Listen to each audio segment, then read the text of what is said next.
दोस्तों, इंसानी तारीख के पिछले 2000 सालों में लाखों किताबें लिखी जा चुकी हैं। इनमें से बहुत सी किताबें ऐसी हैं which have stood the test of time. इसका मतलब यह है कि इतने साल गुजरने के बावजूद आज भी ये किताबें उतनी ही मशहूर हैं और लोग उनको उतने ही शौक से पढ़ते हैं। ऐसी किताबों की एक लिस्ट तरतीब की जाती है जिसका नाम है top 100 books of all time. आज जिस किताब पर मैं चर्चा करूंगा वो इसी लिस्ट का हिस्सा है। इंग्लिश लिटरेचर में शायद ही कोई ऐसी किताब हो जिसने इतने कम सफ़ों में, इतने कम लफ्जों में, इतनी क्लैरिटी के साथ और इतने बेहतरीन अंदाज में ह्यूमन बिहेवियर और हमारे मुआशरे की अक्कासी की हो। It is a book which is valued across all cultures, group, ethnicities and countries. आज की वीडियो इस किताब के नाम। अब आप लोगों को तजस्सुस हो रहा होगा कि आखिर ये कौन सी किताब है, तो ब्रेक पर जाने से पहले मैं आपको इस किताब के हवाले से एक स्टेटमेंट के जरिए एक हिंट देता चलता हूं, और वो ये कि all animals are equal but some animals are more equal than others. Let's be back.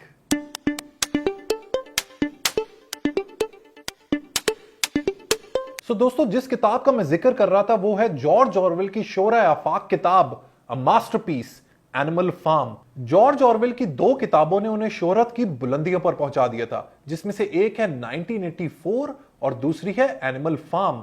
Basically English satire में शायद ही कोई ऐसी बुक हो जो एनिमल फार्म का मुकाबला कर सके। सटायर तंजिया लिटरेचर को कहते हैं, जिसमें आप तंजो मिजाज के जरिए मुआशरे के नेगेटिव या मनफी पहलुओं को हाईलाइट करते हैं ताकि किसी की फीलिंग्स भी हर्ट ना हो और बात भी बेहतरीन तरीके से कन्वे हो जाए। एनिमल फार्म की दिलचस्प कहानी सुनाने से पहले मैं आपको इस नॉवल का बैकग्राउंड बता देता हूं। जॉर्ज ऑरवेल एक ब्रिटिश ऑथर थे जिन्होंने इस नॉवल के जरिए उस जमाने के कम्युनिस्ट रशिया के पॉलिटिकल हालात बताने की कोशिश की है, जिसमें गवर्नमेंट बात तो इक्वालिटी की करती है लेकिन पावर में आते ही करप्ट हो जाती है, और ये बात की उन्होंने जानवरों के जरिए। स्वाएं बढ़ते हैं इसकी कहानी की जानिब।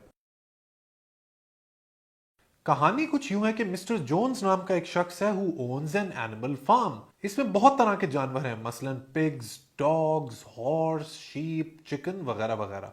और वो अपने मास्टर यानी कि मिस्टर जोन्स से सख्त नाखुश हैं।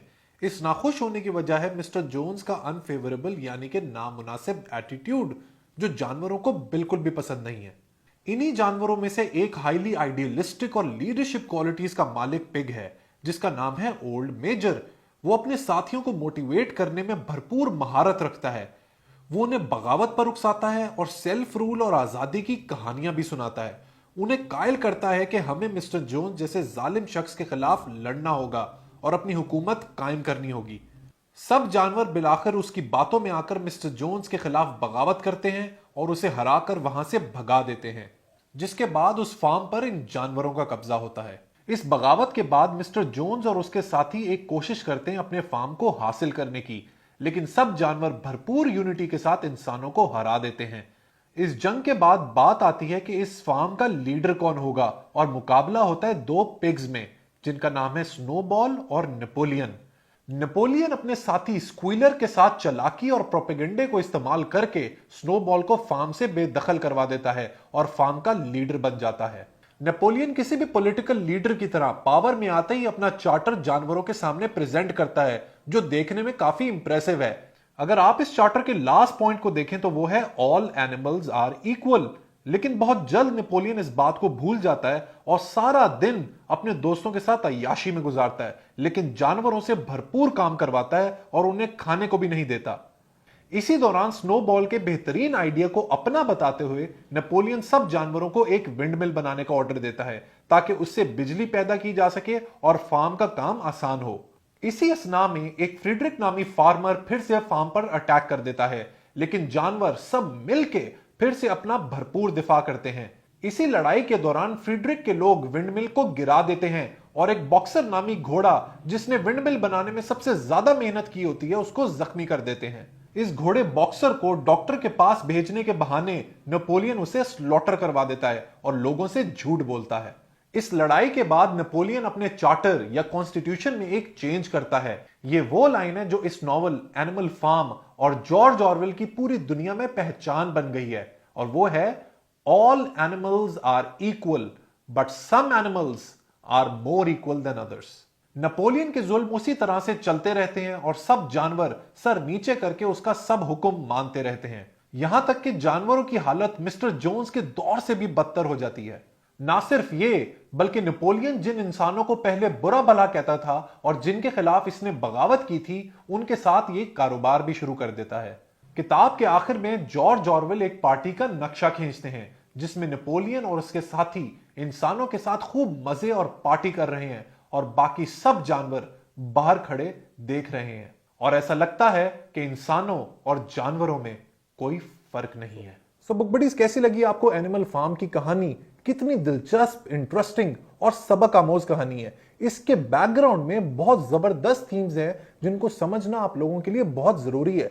लेकिन उससे पहले इसके जो कैरेक्टर्स हैं उनका एनालिसिस कर लेते हैं। जैसे कि मिस्टर जोन्स का जो कैरेक्टर है वो रिप्रेजेंट करता है किसी भी मुल्क की करप्ट गवर्नमेंट को। इसी तरह जो ओल्ड मेजर था जिसने सब जानवरों को बगावत पर उकसाया था, वो कार्ल मार्क्स को रिप्रेजेंट करता है।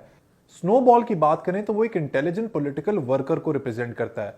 इसी तरह अगर नेपोलियन की बात करें तो वो एक स्टबन, क्लेवर और कनिंग पॉलिटिकल आदमी की निशानदेही करता है। इसी तरह स्क्वीलर प्रोपेगेंडिस्ट का काम सर अंजाम देता है, जिस तरह टोटलिटेरियन रेजिम्स में होता है, जिसमें गवर्नमेंट चाहे जितना भी बुरा काम कर दे, लेकिन ये प्रोपेगेंडा करने वाले उनको हमेशा हर चीज अच्छी नजर आती है। और जो बॉक्सर घोड़ा था, ये उस हार्ड वर्किंग अवाम को रिप्रेजेंट करता है जो उस प्रोपेगेंडे में फंस जाते हैं और अपना तन मन धन अपने मुल्क और अपने हाकिम के लिए कुर्बान कर देते हैं। अब दोस्तों बात करते हैं एनिमल फार्म की थीम्स के हवाले से। इस किताब की कामयाबी का राज बेसिकली इसकी अंडरलाइंग थीम्स हैं, जिसमें सबसे पहले है आइडियलिज्म। मैंने नॉवल के स्टार्ट में आपको बताया था ओल्ड मेजर के बारे में, जिसने जानवरों को उकसाया था बगावत पे। बेसिकली इसको आइडियलिज्म कहते हैं, जिसमें उसने जानवरों को ख्वाब दिखाए थे इक्वालिटी के और इक्विटी के। एक ऐसा लैंड, एक ऐसा एनवायरमेंट, एक ऐसा फार्म जहां पे हर जानवर बराबर है, लेकिन ऐसा कुछ होता नहीं है। इसको दोस्तों कहते हैं करप्शन। पहले आप लोग कुछ और कहते हैं पावर में आने से पहले, और जैसे ही आप पावर में आते हैं तो आप ठीक उसी तरह बिहेव करते हैं जिस तरह नेपोलियन ने किया। आप पावर में आते ही करप्ट हो जाते हैं, अपने लिए बेहतरीन फैसले करते हैं और अवाम को धोखा देते हैं। यह है इसकी theme number 3, that is deception. और जो आखिरी थीम है वो है एक्सप्लॉयटेशन। आप अपने मजे तो भरपूर लेते हैं, लेकिन अवाम को जिस तरह बॉक्सर हॉर्स था उसको इतना रगड़ा लगाते हैं, उसको प्रोपेगेंडे के जरिए उसका इतना जबरदस्त ब्रेन वॉश करते हैं कि वो अपना तन मन धन आप लोगों के ऊपर वार देते हैं और आप एंड में अपना उल्लू सीधा करके अपना बेहतरीन जिंदगी गुजारते हैं। सो ये थी कॉम्प्रिहेंसिव समरी एनिमल फार्म की। जॉर्ज ऑरवेल का ये एक मास्टरपीस नॉवल है, क्योंकि ये इतनी साफ जबान में, इतनी सादा जबान में और इतनी क्लैरिटी से लिखा गया है कि हर किसी को सारी बात समझ आ जाती है। जब आप ये नॉवल पढ़ेंगे तो आपको अंदाजा होगा कि आप लोगों के आसपास जो भी पॉलिटिकल लोग हैं, चाहे वो कॉर्पोरेट स्ट्रक्चर में हो या फिर मुल्क की सतह पे, वो किस तरीके से आपस में सिचुएशंस को मैनिपुलेट करते हैं और किस तरह गवर्न करते हैं। सो ये थी एनिमल फार्म की कहानी। मुझे अपना फीडबैक कमेंट सेक्शन में जरूर दीजिएगा और बुक बडी को सब्सक्राइब करना मत भूलिएगा। Until next time, let's read, learn, progress and self actualise. Let's read Pakistan.